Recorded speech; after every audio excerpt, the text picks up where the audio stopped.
Buongiorno a tutti. Non possiamo certamente inseguire il Cavaliere nei suoi deliri quotidiani. Ieri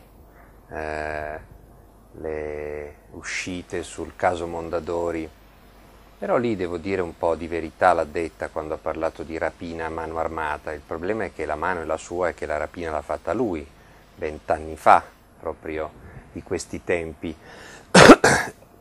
I suoi avvocati Previti, Pacifico e Acampora versavano 420 milioni in contanti al giudice Vittorio Metta in cambio della sentenza comprata che annullava il lodo Mondadori e consegnava la casa editrice a Berlusconi fregandola a De Benedetti, quindi il rapinatore è Berlusconi, il rapinato è De Benedetti. C'è una sentenza definitiva in sede penale che condanna gli avvocati corruttori e il giudice corrotto. Berlusconi, tanto per cambiare, ottenne l'impunità grazie alla concessione delle attenuanti generiche che dimezzarono i termini di prescrizione, ma nella sua sentenza e in quelle sui suoi coimputati condannati viene definito il privato corruttore nell'interesse del quale avvenne il mercimonio giudiziario. Quindi se c'è una cosa definita ormai definitivamente,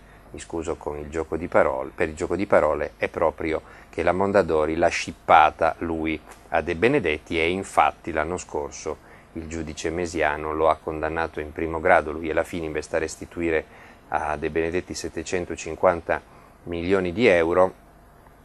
In sede civile voi sapete che se uno è condannato a pagare, io ne so qualcosa, deve farlo subito, e se poi in appello la sentenza viene ribaltata o l'importo viene ridotto, ti fai dare indietro i soldi. Invece per lui fu sospesa l'immediata esecutorietà della sentenza e quindi la Fininvest non ha dovuto scucire nemmeno un euro.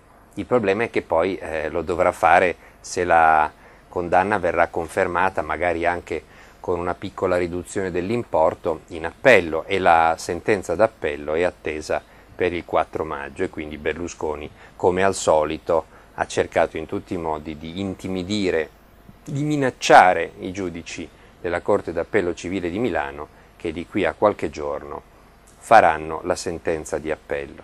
Perché è ovvio, immaginate che cosa potrebbe succedere in borsa al gruppo Berlusconi, ai titoli del gruppo Berlusconi, se si sapesse che deve sborsare centinaia di milioni di euro.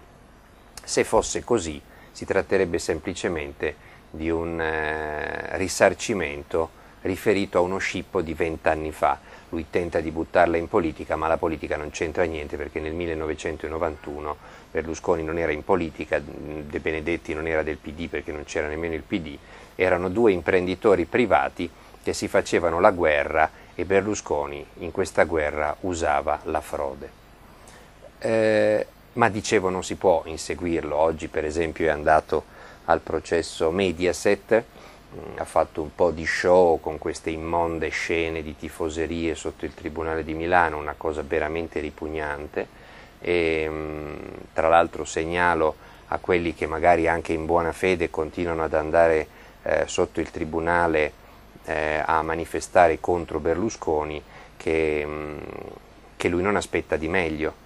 Le sue tifoserie dall'altra parte sono fatte apposta per attirare tifoserie contrarie, in modo da poter paralizzare i processi con una richiesta di rimessione ad altra sede, cioè a Brescia, per legittimo sospetto, in quanto si potrebbe sostenere che a Milano non c'è la serenità necessaria per giudicarlo. La legge Cirami, che ha ripristinato il legittimo sospetto nell'ordinamento italiano, è ancora in vigore, è stata varata nel 2002 e purtroppo il centrosinistra non l'ha cancellata quando è andato al potere nel 2006, e quindi ancora oggi ci sono imputati che per perdere tempo fanno istanza di legittimo sospetto e di rimessione del processo ad altra sede per ragioni di ordine pubblico, e se si continua a berciare sotto il Tribunale di Milano, sicuramente gli avvocati di Berlusconi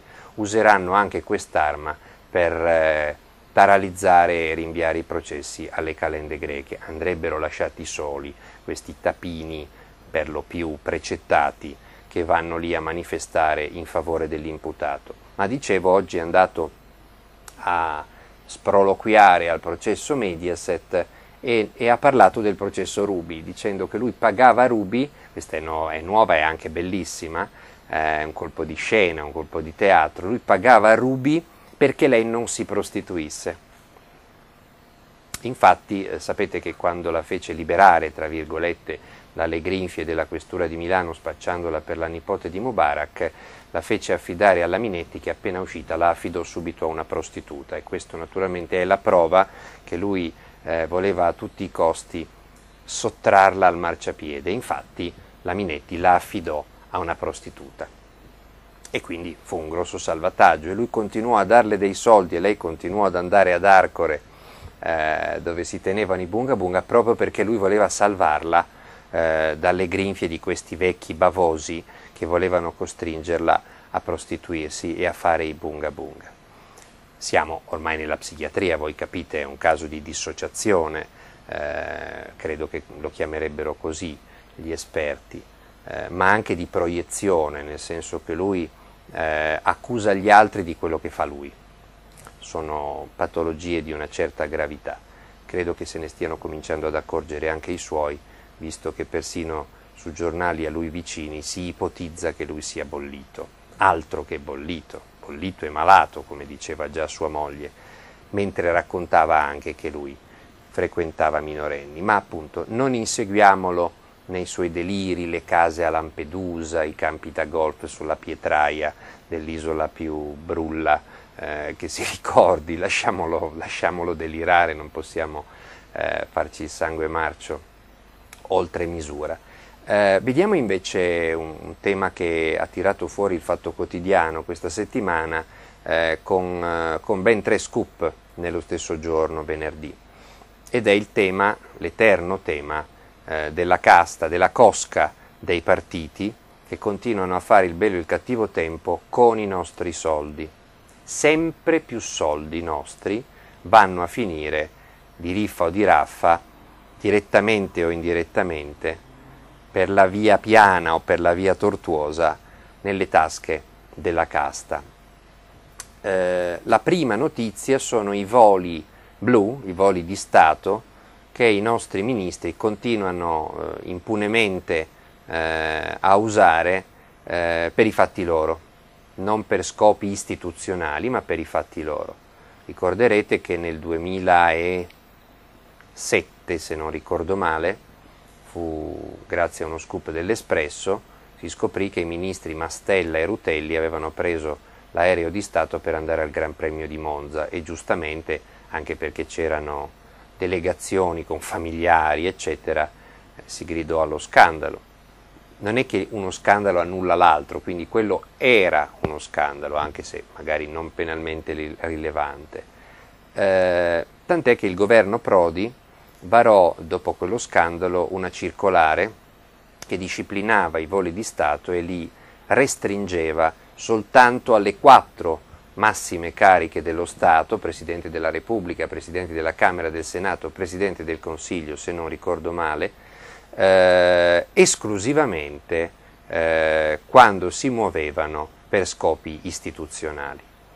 E poi ogni altra figura diversa dalle 4 cariche dello Stato avrebbe potuto prendere un volo di Stato soltanto in casi eccezionalissimi, che venivano comunque disciplinati da quella circolare, e infatti ci fu un crollo delle spese per i voli di Stato. Dopo vediamo le cifre. Adesso, nel 2008, quando Berlusconi è tornato, è subito esploso lo scandalo dei voli tra Ciampino e Olbia. Era una specie di navetta, di ponte aereo per trasportare lui, le sue ragazze, apicella, ballerine, cantanti, alcune mignotte anche, e allora allargò di nuovo le maglie con una nuova circolare Palazzo Chigi che consentiva praticamente metteva le ali blu a tutti quelli che gli pare a lui. Ed è ricominciato il giochino a spese nostre. L'altro giorno abbiamo beccato, grazie a Gianni Barbacetto, il ministro La Russa volare da Roma a Milano e ritorno per una missione istituzionale di altissima delicatezza, la partita Inter-Schalke 04, finita tra l'altro tragicamente per lui e per gli interisti. Abbiamo dato anche gli estremi del volo, ha preso da Roma alle 18:30, quindi tutto proprio sul filo del rasoio, un P180 dell'Arma dei Carabinieri, è arrivato giusto allo stadio Meazza per la partita, presa la scoppola, ha ripreso un altro aereo, stavolta dell'aeronautica militare, un MM62210, ed è rientrato felicemente a Roma per la notte. Il Movimento 5 Stelle ha denunciato a Cuneo un caso quasi analogo, e cioè l'Avanti Endré del ministro Calderoli all'aeroporto di Le Valdigi, quello di Cuneo, appunto. Che cosa ci fa Calderoli bergamasco a Cuneo? A Cuneo c'è la sua fidanzata, la sua compagna Gianna Gancia, che naturalmente è presidente della provincia di Cuneo, e lui insomma fa la spola ogni tanto tra Roma e il cuneese, possiamo parlare di un ricongiungimento familiare. Il problema è che lo fa, pare, secondo questa denuncia del Movimento 5 Stelle, a spese nostre. Lui sarebbe il ministro della semplificazione, oltre che naturalmente il ministro della Lega che combatte contro Roma ladrona e i privilegi della casta. Invece, per esempio, il Movimento 5 Stelle ha scoperto che il 19 gennaio mattina all'aeroporto di Cuneo è atterrato un volo di Stato con a bordo il ministro Calderoli, il sobrio ministro Calderoli, il tagliatore di leggi e di sprechi, e poi 3 ore dopo, una cosa veloce, rapidissima, svelta, è rientrato nella capitale. Ci sono interrogazioni parlamentari, adesso vedremo come risponderanno. Alla notizia che abbiamo pubblicato Calderoli non si è nemmeno degnato di dare una risposta, mentre invece La Russa ha risposto così: capisco che ogni cosa faccia io sia sotto i riflettori, ma state tranquilli che i miei comportamenti da questo punto di vista sono irreprensibili. L'interrogazione parlamentare, ne ha fatta una l'Italia dei Valori, avrà la risposta che merita, anche perché basta verificare. Il giorno della partita io tornavo dall'Afghanistan con voli programmati da tempo Roma-Milano. Inoltre, per qualunque movimento io faccia, a prescindere da questo caso, motivi di sicurezza mi impongono anche contro la mia volontà di non usare voli di linea. È costretto a prendere il volo di Stato per andare a Milano a spese nostre e vedere la partita. È costretto, vorrebbe tanto prendere un volo di linea, anche perché sapete che i ministri viaggiano gratis sui voli di linea e sui treni in Italia, però non li prendono e prendono i voli di Stato, e sono costretti, dice La Russa, per motivi di sicurezza, perché naturalmente se sale su un aereo normale evidentemente la gente gli mette le mani addosso. Credo che non sia mai capitato, ma comunque proprio per evitare questo rischio teorico loro si sono costretti da soli, perché la circolare l'hanno fatta loro, si sono autocostretti a volare con volo ad hoc, con volo militare, che non è un volo militare previsto sulle rotte, è un volo militare che parte quando glielo dicono loro, arriva quando glielo dicono loro e poi riparte quando glielo dicono loro e ritorna quando dicono loro, quindi è un volo ad personam, non è un volo che volerebbe lo stesso, è un volo che vola perché loro glielo chiedono e dicono siamo costretti. Terzo notizia di casta, data dal Fatto Quotidiano, il nuovo programma di Vittorio Sgarbi. Vittorio Sgarbi è sindaco di Salemi, è sovrintendente, addirittura ha l'incarico del Padiglione Italia alla Biennale di Venezia. Sapete che è stato definitivamente condannato per truffa ai danni dello Stato, cioè dei beni culturali, perché quando lavorava una volta a quella sovrintendenza, credo per quasi 2 anni si sia presentato al lavoro un paio di giorni,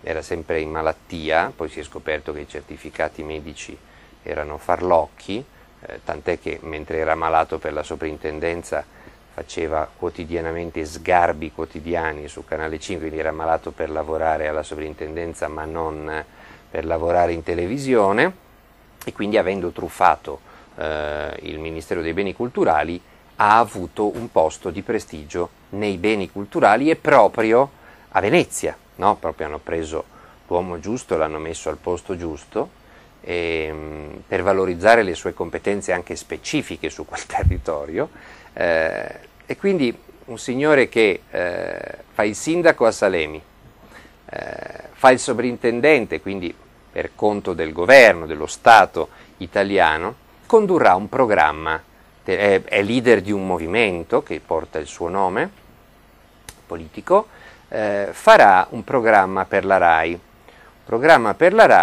che non sappiamo quanti soldi porterà di introiti alla RAI, sappiamo però quanti ne toglierà. Solo per lui è previsto un contratto, tenetevi forte, da 200.000 euro a puntata. Voi sapete che si è molto discusso sul fatto che conduttori sgraditi al governo guadagnano, e guadagnano anche bene. Santoro credo 600.000 euro all'anno lordi, la Gabanelli 150.000 euro all'anno. Ecco, Sgarbi guadagnerà in una puntata più di quello che guadagna Milena Gabanelli in un anno. E quante puntate fa la Gabanelli in un anno? Di solito fa 3 serie da 8 puntate, quindi fa almeno una ventina di puntate di report. Bene, Sgarbi per una puntata guadagnerà più di quello che guadagna Milena per 20. E di puntate Sgarbi ne farà 5, quindi per 5 puntate il sabato sera in prima serata porterà a casa 1 milione di euro. E in più dice che però regalerà gratis alla RAI 60 ospitate all'anno in altri programmi, quindi ce lo dobbiamo ciucciare pure per 60 volte in altri programmi sparsi, compresi diciamo in questo mega contrattone che gli fanno. Naturalmente il programma poi non prevede solo che si paghi lui, perché è un programmone che dura 2 ore e mezza e quindi costerà, anche qua voglio essere preciso perché naturalmente stiamo parlando del servizio pubblico,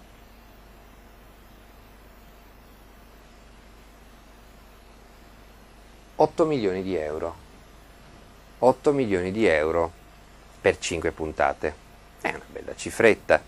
Se ci aggiungete quello che ci costano altri programmoni come quello di Giuliano Ferrara, per esempio, che sta precipitando negli ascolti, o quello che ci costa Minzolini, non solo con il suo stipendio, ma anche poi sapete che c'è questa carta di credito semovente, una carta di credito che vive di vita propria, nel senso che magari lui risulta presente in RAI a Roma e la carta di credito striscia a dove era, mi pare a Dubai, a Marrakesh, insomma la carta di credito si muove a prescindere da Minzolini, questo è quello che risulta. Adesso c'è un'indagine della Procura di Roma, un'indagine della Corte dei Conti, ma insomma anche questo che cos'è se non un modo per far pagare ai cittadini italiani alcuni trombettieri di Berlusconi, che si è stufato evidentemente di pagarli nelle sue reti e nei suoi giornali, anche perché poi dovevano risarcire i danni alle persone che diffamavano, e allora che cosa si fa? Li si fa pagare ai cittadini italiani tramite la RAI, la, fra virgolette, concorrenza.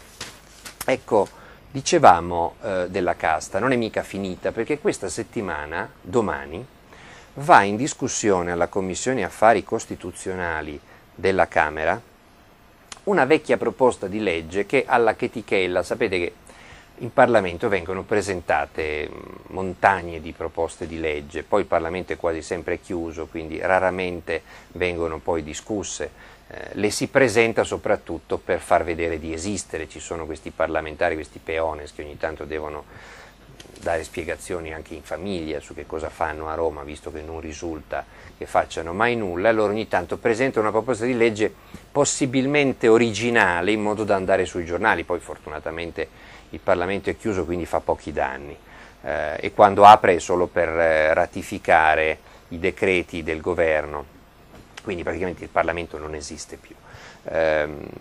Purtroppo invece questa che sembrava una boutade di alcuni peones dei vari partiti, perché è una proposta firmata congiuntamente dai rappresentanti di tutti i gruppi parlamentari presenti in Parlamento, invece questa, guarda un po', va in discussione domani. E perché?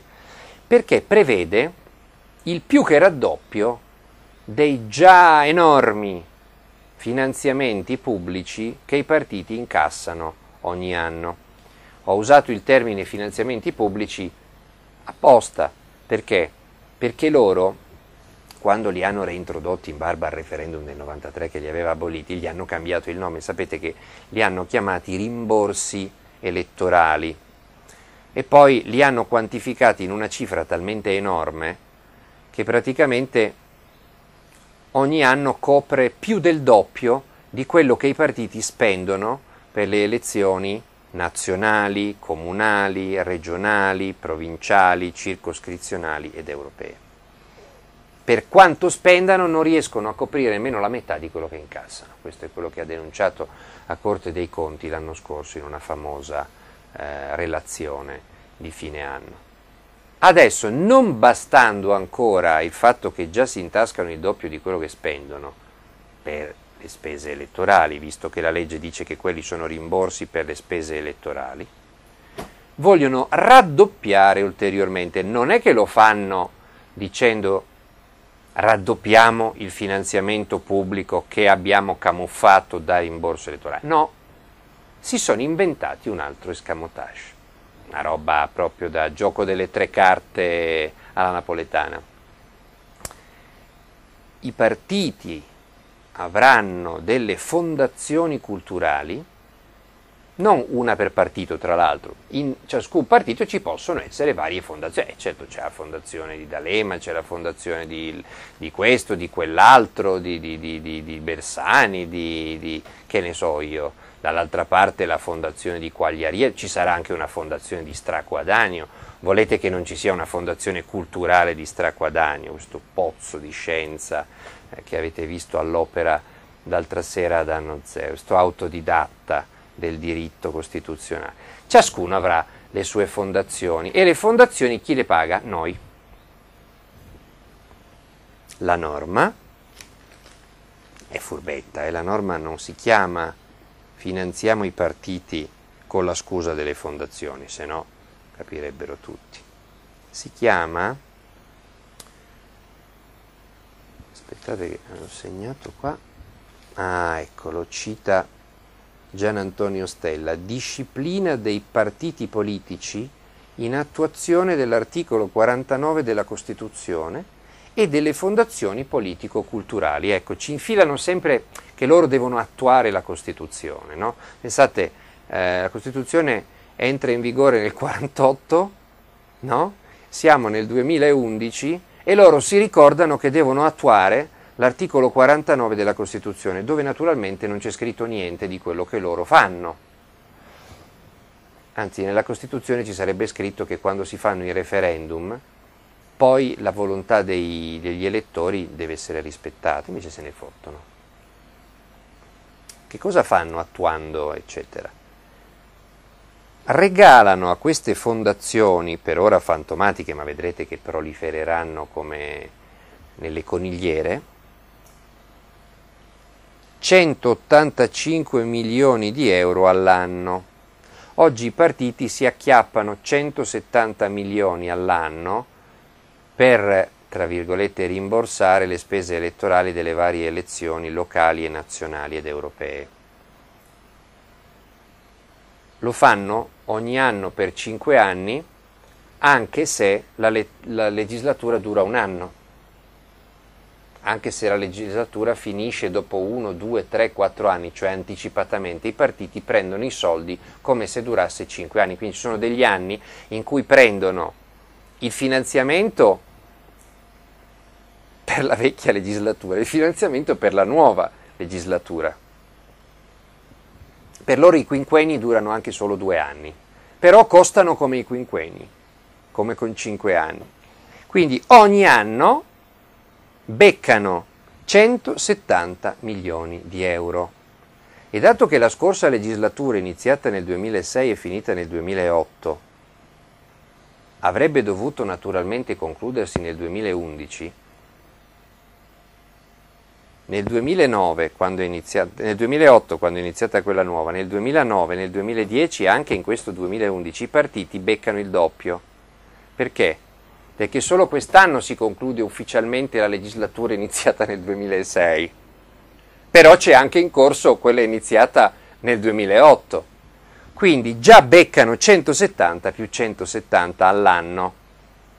Negli anni buoni, puliti, ne beccano 170. Adesso, con questa norma, se passa domani in commissione e poi in aula, e il Senato la conferma, prenderebbero altri 185 milioni di euro all'anno camuffati da finanziamenti alle fondazioni. Vi dicevo che ci sono peones tra i firmatari di questa legge, li citiamo a futura memoria. Per l'UDC Savino Pezzotta, l'ex sindacalista. Per i responsabili tale Danna, di apostrofo Anna. Per l'IDV tale Di Stanislao. Per i transfughi dei finiani che non sono andati nei responsabili e stanno nel gruppo misto, Luca Barbareschi, che però quando ha fatto questa proposta stava in Futuro e Libertà, e poi ci sono 5 deputati del PDL, Pezzotta e dell'UDC, e diversi deputati del PD, fra i quali l'unico molto conosciuto è Ugo Sposetti. Ugo Sposetti era il tesoriere dei DS, era, nel senso che i DS non ci sono più perché sono confluiti nel PD, ma lui continua a fare il tesoriere dei DS, perché i DS non hanno mica conferito il loro patrimonio dentro il PD. No, il patrimonio immobiliare lo hanno infilato in una fondazione che è tuttora custodita da Sposetti, che si guarda bene dal mettere i beni in comune con gli ex della Margherita che hanno dato vita insieme al PD, perché non si sa mai, si sono tenuti, diciamo, le case, ciascuno per conto suo. Quindi è un grande cultore delle fondazioni.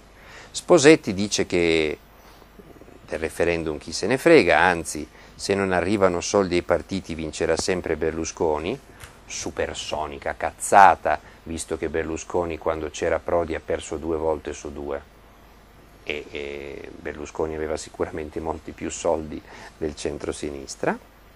E poi, dato che non sa più a che santo votarsi, dice che il suo modello è la Germania, che si fa così anche in Germania. Allora, in attesa di vedere se i partiti confermano di essere d'accordo con i loro rappresentanti, sicuramente il PD è sempre stato favorevole alla truffa dei rimborsi elettorali, il PDL non parliamone, l'UDC non parliamone, è stupefacente che ci sia uno dell'IDV. Bisognerà vedere, e lo potrà fare soltanto Di Pietro o il capogruppo Donadi, se è l'iniziativa isolata di un avventizio, se invece hanno cambiato posizione, perché invece loro avevano sempre votato contro qualsiasi tipo di aumento dei finanziamenti più o meno camuffati. Ma diciamo, in attesa di capire se tutti i partiti i cui rappresentanti hanno firmato questa proposta la condividono e la portano avanti, è interessante sapere se è vero o non è vero che questa legge ci adegua al modello tedesco. Naturalmente non è vero. Non è vero, primo perché in Germania non c'è stato nessun referendum che abbia abolito il finanziamento pubblico dei partiti, quindi in Germania non hanno vincoli. In secondo luogo, i partiti in Germania sono rigidamente disciplinati per quanto riguarda l'uso dei finanziamenti che ricevono i partiti. Se un partito presenta bilanci discutibili o si dimentica di registrare a bilancio anche un contributo di un cioccolatino, ci sono sanzioni durissime che arrivano addirittura all'esclusione di quel partito dall'accesso ai finanziamenti pubblici. C'era un partito neonazista in Germania, è fallito perché le sanzioni dovute al fatto che aveva presentato bilanci allegri lo hanno affamato, ha smesso di ricevere finanziamenti pubblici per 2 o 3 anni ed è fallito questo partito. E la stessa cosa può succedere in Germania quando all'interno dei partiti non si rispettano le regole democratiche di selezione della classe dirigente e delle candidature. Quindi ti do i finanziamenti pubblici se sei un partito che rispetta le regole al suo interno e che presenta bilanci trasparenti. Se non fai tutto questo, non prendi soldi e chiudi, anche se la gente ti voterebbe, chiudi. In secondo luogo, anzi in terzo luogo, lo fa notare Stella, il sistema tedesco prevede intanto che i partiti debbano finanziarsi con i contributi dei loro elettori.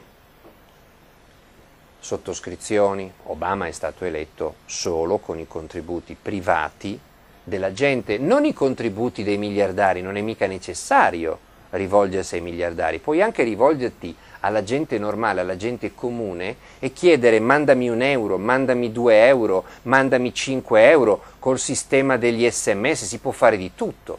Per farlo naturalmente bisogna essere popolari, bisogna essere amati dalla gente, bisogna suscitare delle speranze nella gente, bisogna presentare delle idee nuove che interessino la gente e la gente dice bene, lo sostengo. Ho pochi soldi, gli do 10 euro, gli do 5 euro, gli do 20 euro, gli do 100 euro e la somma di tanti piccoli contributi fa il grande fondo che ha consentito a Obama di essere eletto contro chi evidentemente rappresentava ben altre lobby. In Germania è la stessa cosa, ci sono molti contributi privati anche piccoli, ma numerosi, quindi enormi, ai partiti. Tant'è, scrive Stella, che, e questo lo dice addirittura un dossier che ha fatto la nostra Camera comparando i sistemi di finanziamento dei partiti nei vari paesi d'Europa, in Germania le fondazioni fanno assegnamento su risorse proprie e perseguono finalità specifiche estranee al diretto confronto politico e comunque vale la regola che ogni partito non può ricevere finanziamenti pubblici superiori a quelli privati. Ecco perché è importante essere molto popolari, molto amati dai propri elettori e ricevere contributi dai propri elettori. Perché se non ricevi soldi dai tuoi elettori che non ti vogliono mantenere, ti vogliono morto, tu non puoi avere nemmeno fondi pubblici. Tu hai diritto di sopravvivere in quanto sei sostenuto dalla tua base. Allora puoi anche chiedere contributi allo Stato. Ecco perché è importante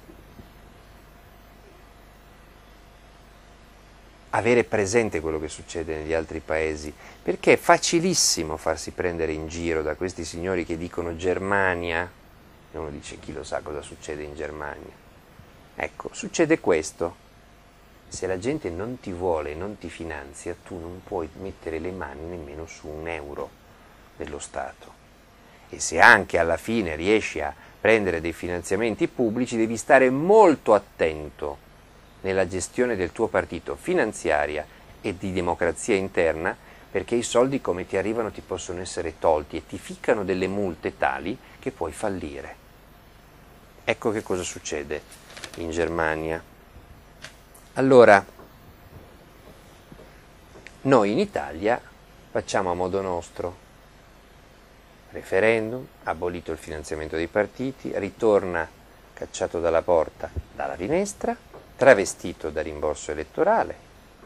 Il rimborso elettorale viene continuamente aumentato di valore, poi si stabilisce nel 2002 addirittura il suo raddoppio, poi nel 2006 si decide, appunto come vi spiegavo prima, che il rimborso continua ad arrivare anche se la legislatura è finita, e nel frattempo ne è cominciata un'altra, così arriva doppio, e poi arriva anche negli anni in cui non ci sono elezioni, perché è un forfait.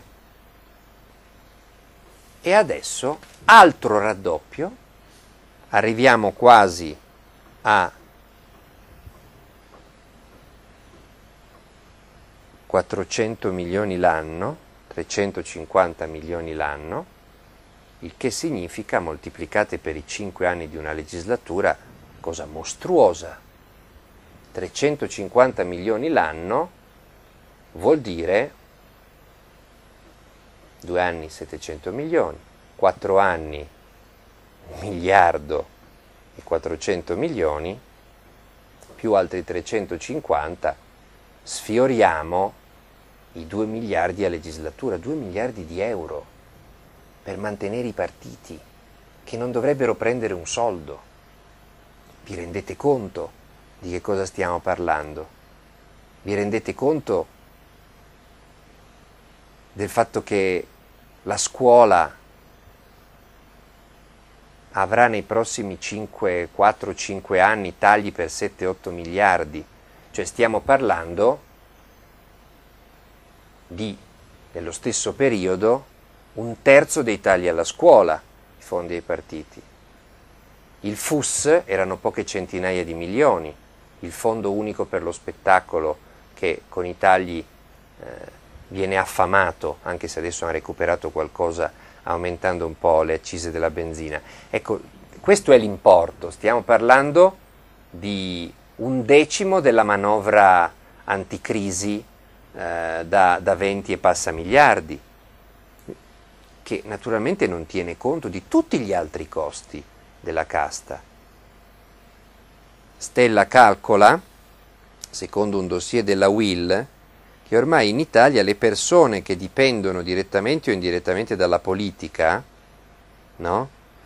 Dai contrattini clientelari fatti dai politici fino ai costi naturalmente dei ministeri, della Camera, del Senato, di Palazzo Chigi, del Quirinale, delle province, delle regioni, dei comuni, delle circoscrizioni e delle comunità montane, in tutto 1.300.000 italiani che vivono direttamente o indirettamente di politica, le municipalizzate, le società miste, eccetera, e costano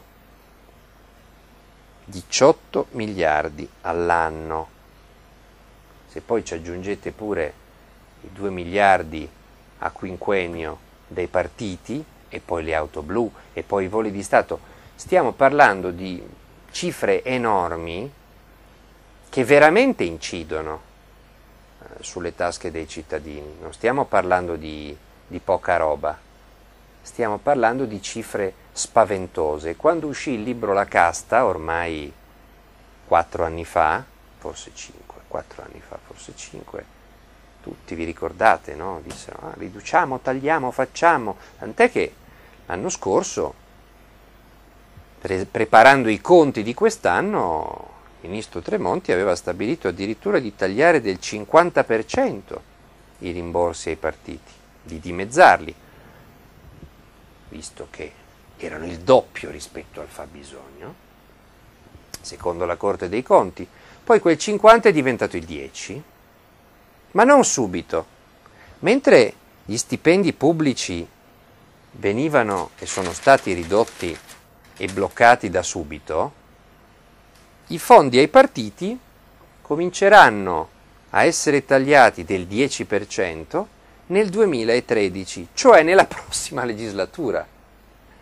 Questi parlamentari tagliano i fondi a quelli della prossima legislatura, mica a se stessi, e non possono mica tagliarsi i fondi da soli, sarebbe conflitto di interessi, no? Sarebbe una legge ad personam e loro sono contrari alle leggi ad personam. E intanto, abbiamo parlato di aerei blu, oggi volano a spese nostre su aerei ad personam i politici per un totale annuo di 97 ore e 15 minuti, con un aumento del 23% rispetto al 2005, che fu un anno record, quando si volava 78 ore e 50 minuti all'anno. Naturalmente non tutti i membri del governo insieme, ogni membro del governo, ogni anno, vola un centinaio di ore a spese nostre. E la Russia ci dice che è costretto da una norma fatta dal suo stesso governo e votata anche da lui.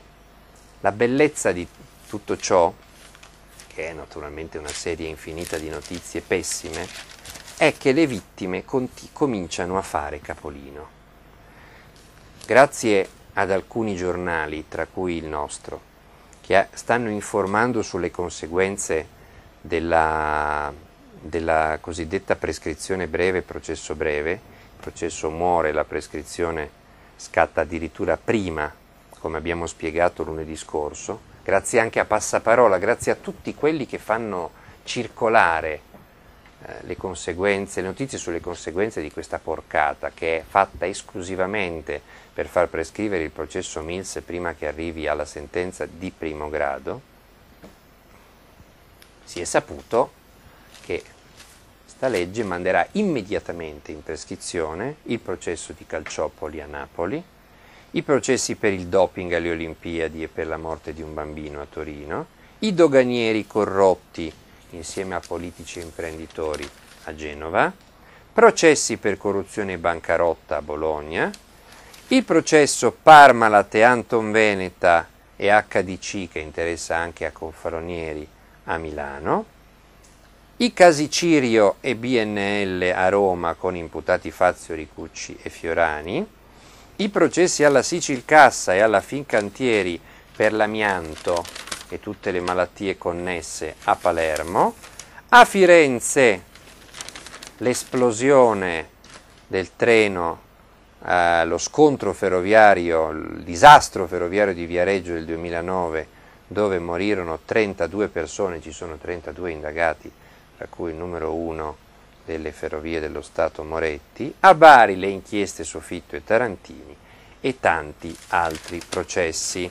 I più clamorosi naturalmente sono Parmalat, dove ci sono coinvolte tutte le banche che andranno in prescrizione, sono Viareggio per lo shock che suscitò quella strage, 15.000 in tutto i processi che immediatamente dopo l'approvazione della prescrizione breve si prescriverebbero.